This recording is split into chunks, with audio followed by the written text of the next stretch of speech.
Thank you. Well, how'd you find the book? Oh, are you recording this? I am. Is that okay? Yeah, of course.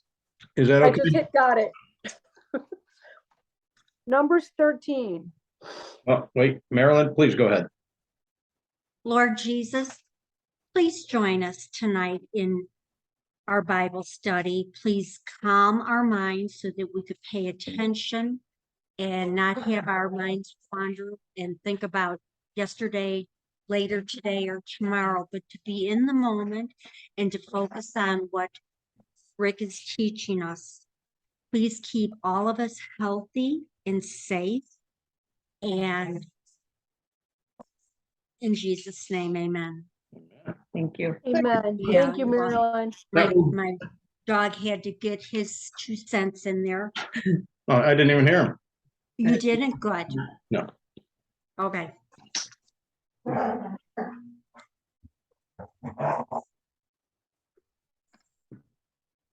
Okay, so we are in Numbers 13, verse 1.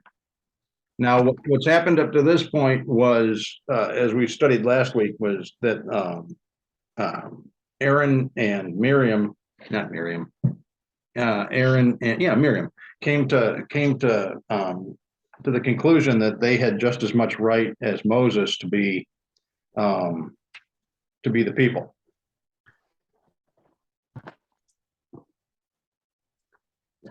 And God set them straight by inflicting Miriam with leprosy for 7 days. So she had to sit outside the camp. And this apparently reestablished order. And so, so that being the case, now we're at the beginning of chapter 13.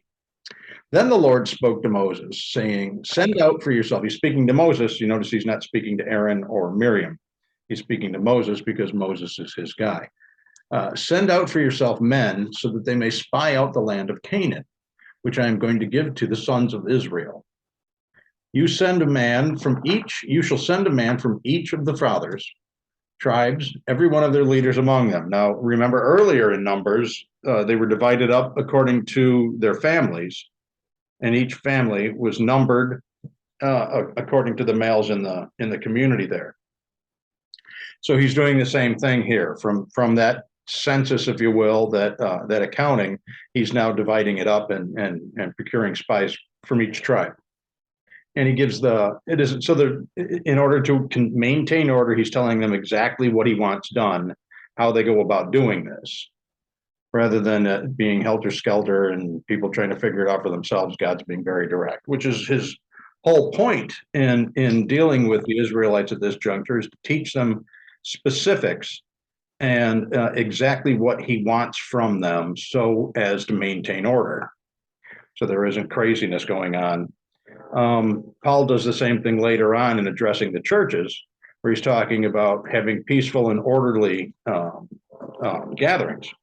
Not everybody just going helter-skelter or flinging themselves around wildly for the sake of keeping order, but also for the sake of if a visitor comes and sees this insanity, they don't walk away saying, I don't want a part of that. That's just crazy, which we see nowadays. People just doing that, going in the spirit, throwing themselves around and speaking wildly in tongues that nobody's there to interpret. There is no order. It's a room full of chaos with a podium and dais filled with other people that aren't putting an end to that or a stop to that. Okay, so 3. So Moses sent them from the wilderness of Paran, where they had been camped, to the command of the Lord, at the command of the Lord, all of them, men who were heads of the sons of Israel. I'm gonna pause here just for a moment, if I may. So, where did we leave off there? That was okay. Right Okay. at the end of verse 4, Verse 4. before all of the tribes were listed. Right. So now he's going to list to us, Moses, tell us whom from each tribe was sent out to spy out the land. Now this is significant because this land, all of this land that God has promised to the Israelites, he explained to Abram before Abram had had either any of his children, he had promised this land to Abram, and he said, and he gave him the boundaries of this land, and it went as far as the Euphrates River. Yes, ma'am. I don't mean to interrupt, but Okay. you were getting there. Israel today, how much smaller is it than it Oh, should be? It's ridiculously small. Okay. I think at its widest point, it's 13 miles wide. Except for God, it is militarily indefensible, to be honest. Yeah. Surrounded by agitated and hostile countries that resent the fact that these people are there because they are not children of Abraham, or they're not children of Yahweh. They are children of Baal or whomever else, or yeah. So initially, when God explained to Abram what he was going to lay out for him, he gave him a map of the borders, and Israel itself would take up all of basically from the Sinai Peninsula eastward to the Persian Gulf, northward up to almost to the border of Turkey. It would encompass Lebanon, Syria, Jordan, Palestine, all of that, and go over in eating up Saudi Arabia and parts therein. It would contain most of, if not all of, Iraq up to the Euphrates River. And so this is the land God has promised to Abram and Abram's descendants. And in the meantime, what happened was, while they were in captivity, and now he's bringing them out of captivity, others have moved into this area who are not of Yahweh. These are people who are the children of lesser gods, capital or small g, and who follow Baal, Osiris, Set, many other gods that are imposters. And though they are part of the heavenly assembly, they are not friendly to God. They have corrupted the people of earth and the whole 9 yards. Now remember, at the Tower of Babel, after the flood, God had Noah and his children there, and he said, now go you therefore unto all the world and conquer, take the world captive and repopulate it, replenish it, make it fruitful, be fruitful and multiply. And they didn't. They didn't. They congregated right there, and eventually became an enormous people again. And the old gods, the gods that got them in trouble to begin with, were leading them, and rather than leading them into the world to go take the world captive, according to the will of God, they kept them there congregating until what is this? No, I won't do that. What you could do though is look that up in the Bible. It's in Genesis. Oh. Or Google boundaries of ancient Israel, or God's promised boundaries of ancient Israel. Thank you. It may even be in a map somewhere in the Bible, in your Bible. I don't know.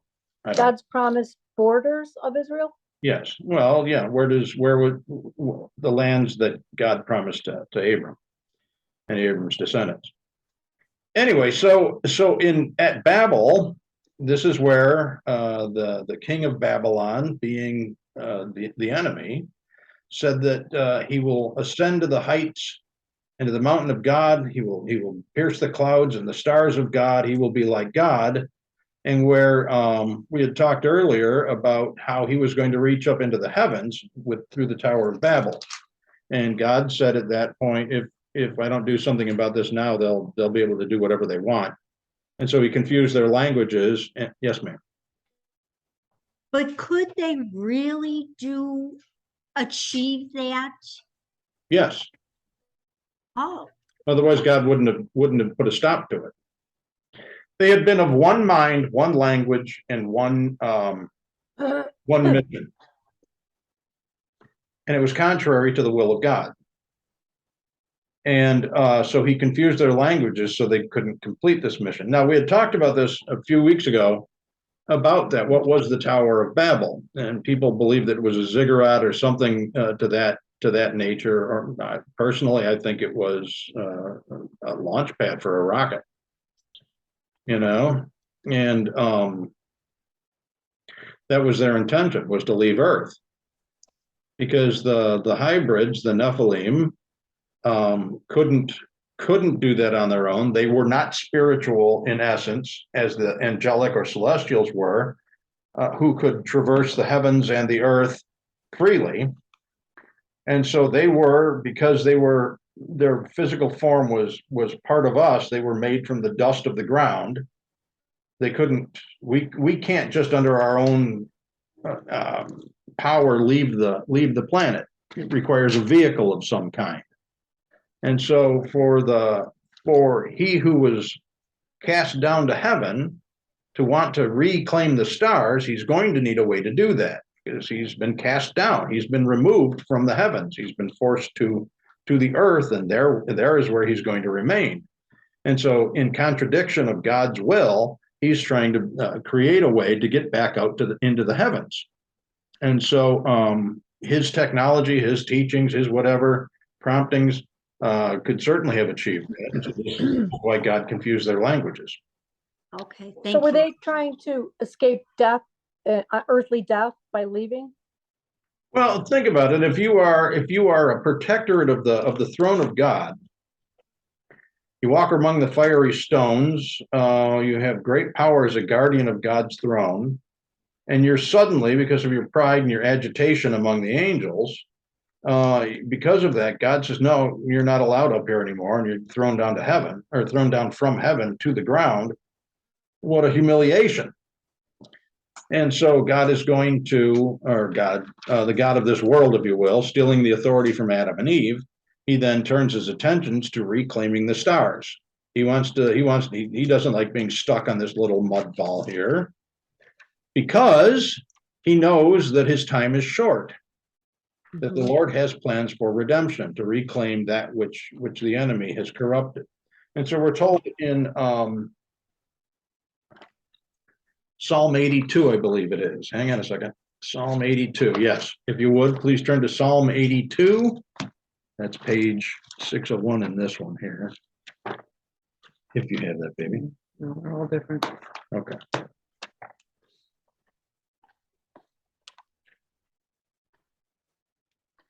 Yours. All right. Well, let me know when you're there. What's the number again? 102? 82. 82.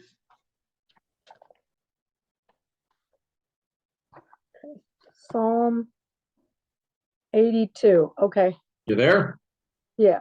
Oh, wait, it starts on 81. Wait. No, it starts in 82. 82 Oh, verse it's 1. down here. Sorry. Okay. Got it. There was a point where we all had the same. I know. Mine's in Florida. I left it there. That made things a lot easier, because then it'd just say this page or that page. I know. No, I should buy this- a second No, one. but there's a good part to this, because now you have to learn to research and find it. So that's I know Psalms is by Proverbs somewhere. Yeah, you're right. Psalm 82. God Okay. takes his stand in his own congregation. Think about that for a minute. He has a congregation, and he's taking his place and taking his stand in the congregation. He judges in the midst of the rulers. And this is what he's saying to them. How long will you judge unjustly and show partiality to the wicked? This is what he's saying to the congregation. How long are you going to show partiality to the wicked and judge unjustly? You're supposed to vindicate the weak and fatherless. You're supposed to do justice to the afflicted and the destitute. You're supposed to rescue the weak and the needy. You're supposed to deliver them out of the hand of the wicked. They do not know, nor do they understand. They're sheep, right? They Yeah, walk about in darkness. All the foundations of the earth are shaken. I said, you are gods, small g, and all of you are sons of the Most High. Nevertheless, you will die like men and fall like any one of the princes. Arise, and this is then David's a plea to God. Arise, O God, judge the earth, for it is you who possesses the nations, all the nations. So, what do we learn? There's a congregation of gods, small g, that God has called to himself. We learn this again in Job, at the beginning of Job, where God calls to himself all of the angelic host.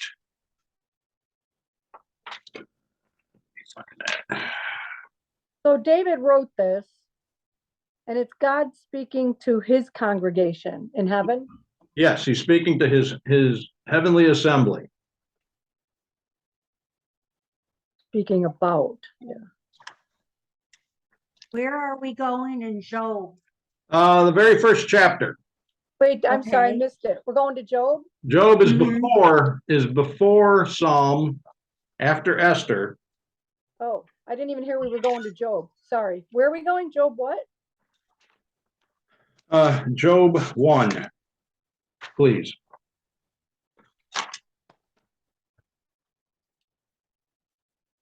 Please let me know when you're there. Okay, There. there. All right.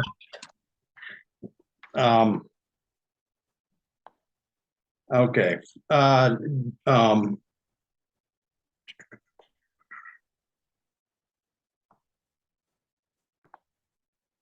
Okay, Job 1, verse 6. You ready? Mhm. Now there came a day when the sons of God came to present themselves before the Lord, the sons of God being the angelic host, the celestial beings, those that are not human, but have been given rule over the nations. His congregation, God's congregation, is mentioned in Psalm 82. They came to present themselves before the Lord to give an accounting, and Satan also came among them. And the Lord said to Satan, "From where do you come?" Now remember, he's been cast down. He's bound to the earth. He can't reach into the heavenlies anymore. He says, "Well, what have you been up to? Where have you come from?" And Satan answered the Lord and said, "From roaming about on the earth and walking around on it." He doesn't have any particular kingdom. He's just got a lot of authority. So he's got those people that he has made subject to him as well. But he's also a free agent. The Lord said to Satan, "Have you considered my servant Job? For there is no one like him on the earth, blameless, an upright man, fearing God and turning away from evil." Then Satan answered the Lord, "Does Job fear God for nothing? Why does he fear you?" In other words, he's saying, why would he fear you? He has nothing to fear. You haven't done anything to him. But you let me loose on him, and I'll have the guy cursing you to your face. What's been strangely preached is that God encouraged this. He didn't. All he said to the enemy was, "Did you see Job? He's a great guy." And it was Satan that accused Job of being weak and malleable. And it was at this point that God's like, "No, that's not going to happen. I know Job. I know Job. I know his heart. I know his mind. I know his life. I know everything about Job. You're not going to be able to turn this guy. I don't care what you do to him, you know." And then Satan is like, "Well, fine. Let me take away the things that he fears and the things that he loves." The point being,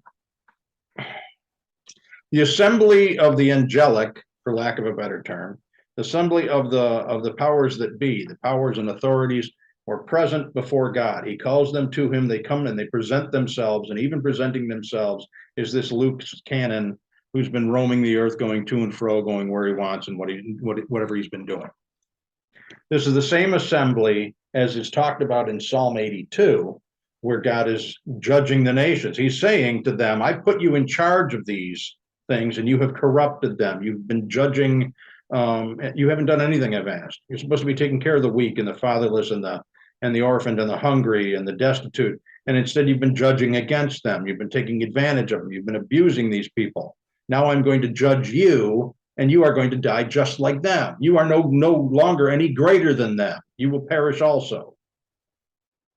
So it's this congregation that has authority over the earth. And we go back to the land of Babel to see this. God has confused the languages, and he's also at this point divorced himself from the nations. He says to the congregation, I'm done with this. I'm turning them over to you to control and take care of, and not necessarily to control, but to lead and to shepherd and to take care of and all of this. And I'm going to claim my own personal inheritance, and that's going to be Abraham. He's my guy. So this is where the Abrahamic covenant comes from. This is where the entire Torah and Tanakh comes from. It is that God is now dealing with Abraham and Abraham's family. He's selected one family out of all the earth, and he says, this is going to be my legacy. These are going to be my people, and I am going to be their God. And in every instance throughout the Old Testament where there is an angelic being or being of great power dealing with Abraham or anybody else for that matter, it's always God himself. The angel of the Lord is God. So when the angel of the Lord came down and wrestled with Jacob, that was God himself in angelic form. When the three men came to present themselves or to approach Abram and Sarai, this was God and Jesus and the Holy Spirit. There were three men standing there and negotiating, and they're going to leave. And Abraham's, wait, let me make you something to eat. And so they're going, okay, cool, that's cool. So they waited for him to eat, and then all the rest. And they said they'd be back later. And when they came back, then they said they promised a child. And Sarah, who's almost 90, laughed, which is why her name went from Sarai to Sarah, meaning she laughed. And so the congregation of God is there. Now, I don't know, remember why I went off on that tangent. Please forgive me, but it seemed important at the time. But we were talking about the heavenly beings. the heavenly beings. Yeah. Mhm. Okay, so chapter 13, verse 3. So Moses, we're talking about the land of the promise. He's sending them, God is sending them from Paran into Canaan, which has been promised to Abram and Abram's descendants. This land rightfully, because of the promise and the acquisition from God to Abram, belongs to the Israelites, to the children of Abram. This is their inheritance. This is their land. Every inch of it is their land. And now there are people there that don't belong there that are squatting. And he's saying, okay, go clear the land off. This is your land. I'm giving this to you. And I don't want you letting any of these people survive, because these people will corrupt you. They're not my children. These are not my children. These are not from Abraham. These are not the children of Abraham. They are not part of the promise. They are not part of the covenant. These people will corrupt you with their strange ways and their strange practices and their strange gods, and they will do all of this stuff. Get rid of them. To a person, get rid of them all. Don't keep their idols. Don't keep their objects. Don't keep any of this stuff. Get them out of there. So Moses sent them, 3. So Moses sent them from the wilderness of Paran at the command of the Lord, all of them men who were heads of the sons of Israel. So these aren't just random people. These are people of authority. Okay, and they're handpicked by Moses and handpicked by God. These were their names: from the tribe of Reuben, Shemua, the son of Zakur; from the tribe of Simeon, Shaphat, the son of Hori; from the tribe of Judah, Caleb, the son of Zephaniah; from the tribe of Issachar, Igal, the son of Joseph; from the tribe of Ephraim, Hoshea, the son of Nun; from the tribe of Benjamin, Palti, the son of Raphu; from the tribes of Zebulun, Gadiel, the son of Sodi; from the tribe of Joseph; from the tribe of Manasseh, Gadi, the son of Susi; from the tribe of Dan, Amiel, the son of Gamali; and from the tribe of Asher, Sether, the son of Machiel; from the tribe of Naphtali, Nabi, the son of Vophsi, that's a difficult one to say, Vophsi; and from the tribe of Gad, Guiel, the son of Maki. These are the names of the men whom Moses sent to spy out the land. But Moses called Hoshea, the son of Nun, Joshua. So Hoshea, he renames him, much like God renamed Jacob Israel, Moses is renaming Hoshea Joshua. Okay. When Moses sent them to spy out the land of Canaan, he said to them, go up there into the Negev, then go up into the hill country. See what the land is like and whether the people who live in it are strong or weak, whether they are few or many. So this is just a simple thing. It's a recon mission. Go see who's there, see what their strength is, see if there's a lot of people, see if there's a few people, see what our work is in clearing out this land. How is the land in which they live? Is it good land, pasture land? Can anything be raised there? Can they pasture their sheep there, their goats? Is there water? All of that stuff. And how are the cities in which they live? Are they open camps or with fortifications? Are there walls? Are there tents? Are there big walls? Are there buildings? Because this is their inheritance. Not only are they taking stock of the fortifications of potential problem people, but they're also looking at these are the things they're going to inherit. Once these things are cleaned out, this is their land, these are their buildings, these are their goods, these, what do we have here? They're taking stock. They're doing an inventory. How is the land? Is it fat or lean? Does it have water? Does it have arable land? Are there pastures there? Are there trees in it or not? Make an effort then to get some of the fruit of the land. Now the time was the time of the first ripe grapes. So this is about late summer, early autumn. It's the time when the grapes are starting to ripen. And he's saying, get some of what they have. Let's see what this is. Is this going to be, how much work are we looking ahead of us? Similar to this is at the end of the diaspora, when God had dispersed the Israelites, the Jewish people among the nations in AD 70, AD 130, 140, when he had dispersed them because of the Romans destroying Jerusalem and then scattering them among the people. They went into what is called the diaspora or the dispersion. They were dispersed among the nations to live there. And God said that he would restore Israel and he would bring all of his children back to their ancestral home. And he even gave a timeline for that. And that was fulfilled on our calendar, May 14th, 1948, to the day that he had declared. And so in the diaspora, these people kept saying, when we're back in Jerusalem, when we're back in Jerusalem, when we're back, and they longed for this and looked for this for almost 2,000 years. When we're back in Jerusalem, when we're back in Jerusalem. And always praying in the direction of Jerusalem, their ancestral home, the home of the king. Well, during this time, when the end of the diaspora came and the Zionist movement began all across Europe and that, seeking a traditional homeland for the Jews, it was discussed among the nations, perhaps we'll take a chunk of Switzerland and we'll make a homeland there. We can make a homeland here. We can do this. Not exactly the desert. What's that? Not exactly the desert. Well, yeah. But the point being, the Turks controlled, the Ottoman Empire controlled the entire Middle East. And so now there was a movement in Zionism where Lord Balfour in England, an English-British lord, he had said, why don't we just restore the nation of Israel to their traditional homeland? And this they bandied about and they made plans for that, and eventually it just gave up on it. But in World War I, when the British came in and conquered the Ottoman Empire there, they assumed control of the entire Middle East. And then rather than build a Jewish homeland as they had planned and promised, or intimated that they would, they started negotiating with the Arab people instead in order to control the area. Because the Jewish people were very specific about what they wanted to do. They wanted to rebuild Israel. And they weren't entirely cooperative, much like the Bedouin chieftains and kings of the Middle East were with the British. And so the British carved up the Middle East and created kingdoms and fiefdoms and sultanates and things like that.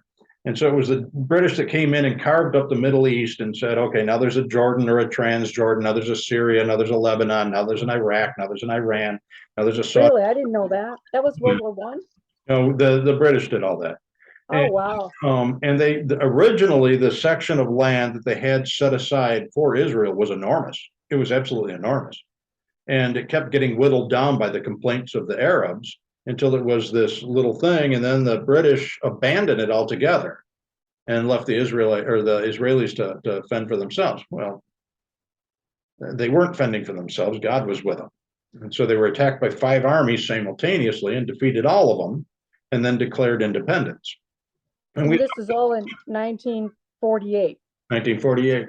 And if you recall, we talked about the purpose of the United States a little while back and how God raised up the United States in order to help gain independence and free the Jews from European lockdown and the Nazification and the potential destruction of the Jews under the Nazi regime.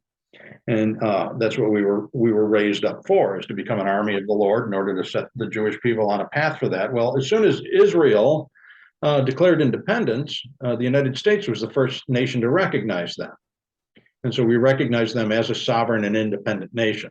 And so that's the promise of the land there. Why did I go on that tangent? What were we talking about? Wait, so Oh. the USA was raised up so God could use us to rescue the Jews Yes, from the Nazis and help them to return to their home. yes. So now they're in their home. And when they were going back, now when the Romans left Israel, they destroyed everything. They took salt and they plowed it into the ground so nothing would grow there. And they took and just destroyed the land, knocked down what do you call it? Fruit groves and all sorts of things so that nothing would grow. And for 2,000 years under the caretaking of the Arabic people. Well, and also, I was the people that were living in Israel, if they had trees, they had to pay a higher tax for a tree. Right. So what do you think they did? Yeah, they took the trees down. Yeah. Yeah. So there wasn't very much arable or tillable water. It was just desolate and barren. And when the Jewish people began to return to Zion, to Israel, well, there was no Israel at the time, but there was the traditional land of Zion. They came back and they started kibbutzim, which were farming collectives. And they started reclaiming the land. They started negotiating the rivers and the streams and creating tillable and arable soil. And lemon grove. Kibbutzing is farming? It's their collectives, farming collectives. And so there were many kibbutz there in Israel that sprang up, and they began to reclaim the land, just like God said would happen. And so if you take and you look at Google Earth and you get a good look at that, and you look at the Middle East, specifically that area of the Middle East that encompasses Israel and the area generally right around it, you'll see that Israel itself is this beautiful, verdant, lush country, green and just filled to overflowing with milk and honey, if you will. And all around it is this dry and arid land. And you see that the promise of God was that he would restore them and they would reclaim the land, because in his I'm getting way off course, but please forgive me, because this is a wonderful thing. He said to the Israelites that as long as you keep my commandments and my laws and all of these things, I'll continue to bless you. But if you're not going to do that, then I'm going to curse you. And I'll take care of these things myself. And he kept telling the Israelites that they needed to leave the land fallow every 7 years. There would be a Sabbath for the land. They could grow 6 years, and on that 6th year, he would give them an enormous abundance to last them that 7th year, but they were to let the land grow fallow. And if they weren't going to do that, then he was going to make it go and create a Sabbath on his own terms, which is exactly what happened. So Israel had multiple Sabbaths simultaneously, and collectively over the course of almost 1900 years, in which the land lay fallow and rested, so that God was satisfied with what he had said. And when he brought them back, now their Sabbaths had been kept. They could return to the land and restore the land, because the land had sat unused and fallow. And so his blessings were brought back to them.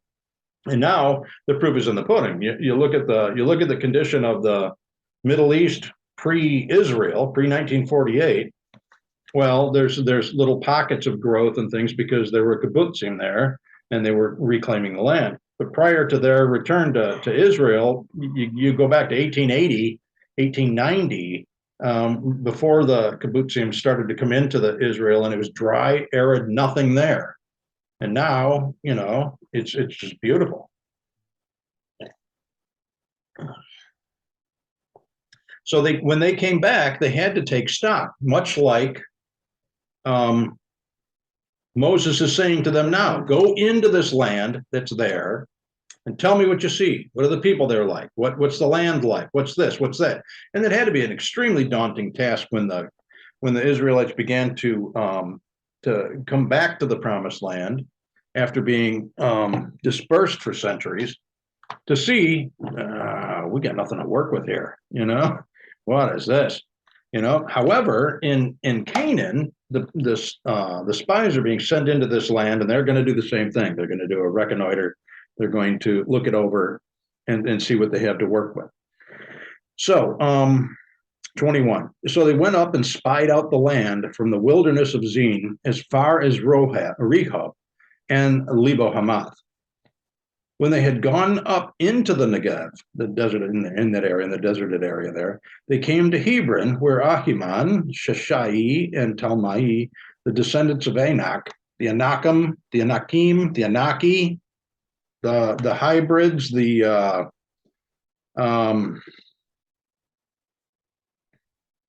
Nephilim. These are descendants of the Anakim. You're saying Hebron, Hamin, Sheshai, Talmi, they're descendants of Anak? Yes. Those are all Nephilim? Yes. Well, they're giants, basically. They are the descendants of Anakim, of the Anakim. Now, Hebron was built 7 years before Zoan in Egypt. Then they came to the valley of Eshcol, and from there they cut down a branch with a single cluster of grapes, and they carried it on a pole between two men, and from the pomegranates and with some of the pomegranates and with the figs, and the place was called the valley of Eshcol because of the cluster which the sons of Israel cut down from there. So I'm not sure what the translation of Eshcol means, but it clearly has something to do with grapes or vineyard. And so this is proof that there's things growing there, and they carried it back on 2 sticks. So they got a pretty good sized vine of grapes there, plus pomegranates and figs. And when they returned from spying out the land at the end of 40 days and 40 nights in the wilderness, Jesus spent 40 years in the wilderness. The Israelites did 40 years scouting out the land. The Lord loves numbers, 12s, 40s. He loves numbers. He is a math genius. And so these things make sense to him, although we guess at it quite a bit. And when they returned from spying out the land at the end of 40 days, they proceeded to come to Moses and Aaron and to all the congregation of the sons of Israel in the wilderness of Paran at Kadesh. And they brought back word to them and all of the congregation and showed them the fruit of the land. So here we go. We got pomegranates, we got figs, we got grapes here. Thus they told him, Moses, and said, we went into the land where you sent us, and it certainly does flow with milk and honey. And this is its fruit. It's a beautiful place. It's lush, it's green, it's vibrant. We can cultivate, we can grow here, milk and honey. However, the people who live in the land are strong, and the cities are fortified and very large. And moreover, we saw the descendants of Anak there. Amalek is living in the land of the Negev, and the Hittites and the Jebusites and the Amorites are living in the hill country, and the Canaanites are living by the sea and by the side of the Jordan. This is an empty land. There's people there. They're everywhere. Then Caleb quieted the people before Moses and said, we should by all means go up and take possession of it, for we will surely overcome it. God gave this to us. He's leading us here. This is what we're supposed to do. But the men who had gone up with him said, we are not able to go up against the people, for they are too strong for us. So they gave up to the sons of Israel a bad report of the land, which they had spied out, saying, the land through which we have gone in spying it out is a land that devours its inhabitants, and all the people whom we saw are in it are men of great size. There also we saw the Nephilim, the sons of Anak, are part of the Nephilim, and we became like grasshoppers in our own sight, and so we were in their sight. We can't go take that. These people are giants. They eat each other. They're devouring the people there. There's giants, there's Anakim there. There's Nephilim there. They have fortified cities. And yeah, it's a lush and green, verdant place, but this is too much for us. We can't do this. How do you know they're eating? They devour each other. Oh, okay. Well, they says right here, 33, we saw the Nephilim there. The descendants of Anak came from the Nephilim. We seemed like grasshoppers. You just said that. Sorry, in our own eyes. And we looked the same to them. Okay. Where does it say to devour them? 32. Oh, okay. The land through which we have gone and spying it out is a land that devours its inhabitants, and all the people whom we saw in it are men of great size. So they're cannibals in there. It's an unfriendly place. It's filled with people, and there's Nephilim there.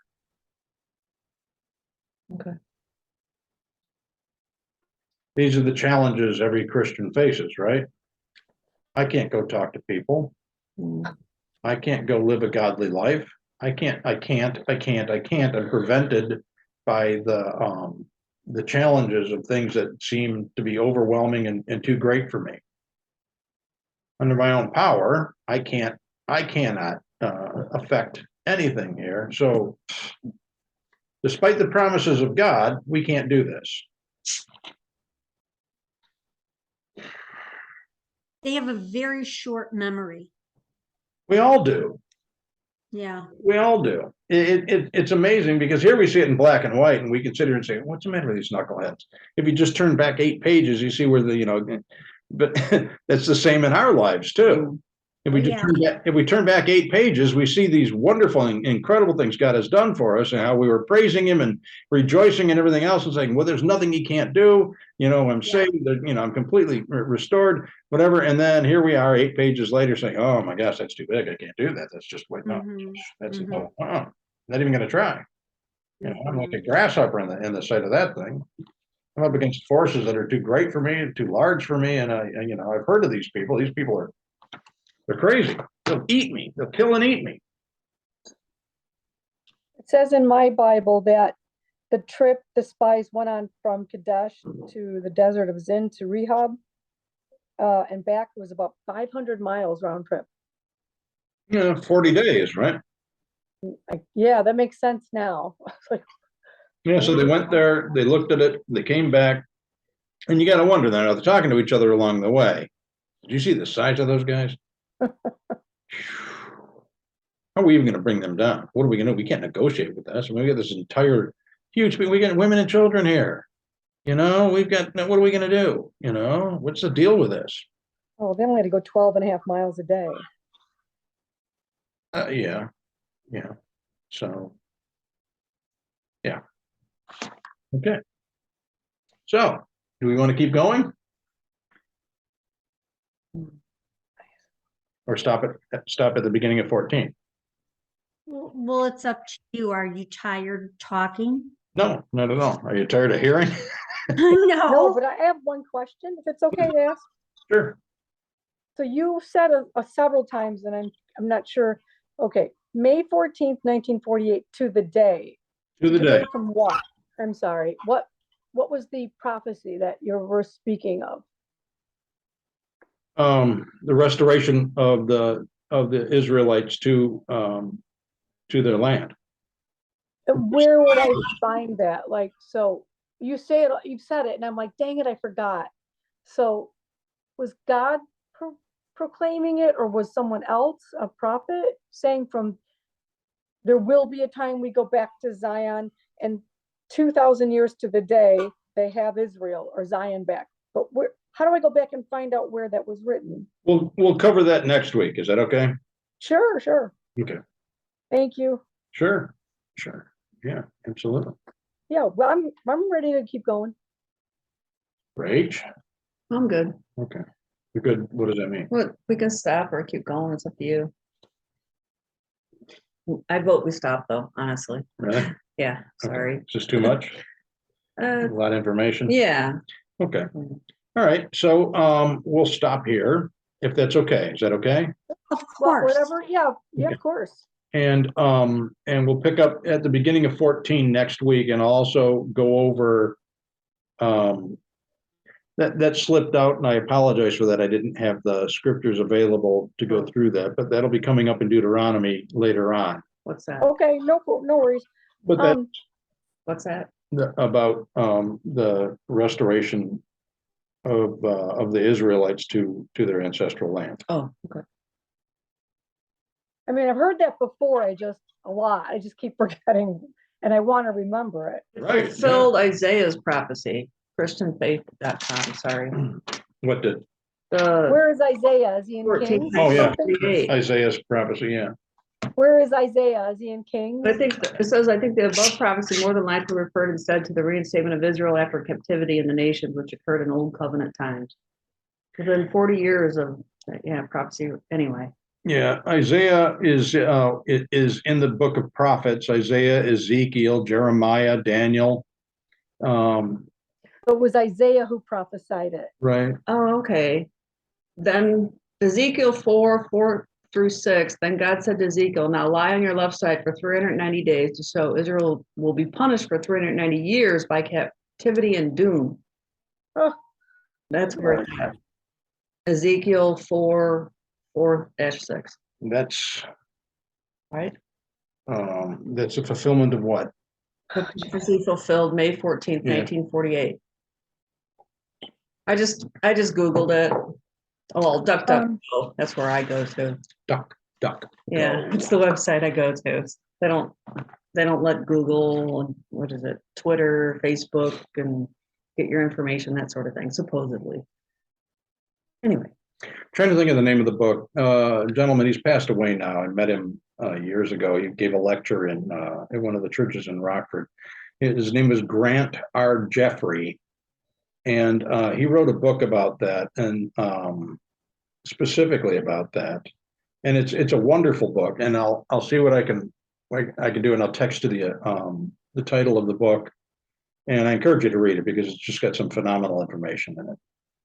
And specifically about that, and about the accuracy of biblical prophecy, and how when God makes prophecies, he literally fulfills them, and he fulfills them to the date got it. of he. Oh, you have it? Yeah, it says the end times Bible prophecy, and it says, according to the passage, the people of Israel would not be free until this period of punishment passed. This time is known as the servitude of the nation, and the time allotted by God is 430 years. And it just goes on to explain it. Let's see. Can you see it? End times Bible prophecy. Yeah, Okay, yeah, you just say that. Everything else is too small. Can you okay, text them the link, yeah. Let me see. please? Yep, I'm on it. Well, I probably could do a search on end times prophecy, although a dozen things might come up. Yeah. I'll also text you the name of the book. Okay, But Grant Jeffrey made his bones, if you will, discussing prophecy and things of that nature. It's I just sent it to all of us. got it. Yeah, I got it. Thank Are you you. still recording? Greg? No, yes. you are? You Can are? you stop? Oh, sorry. Yeah, one ask a question.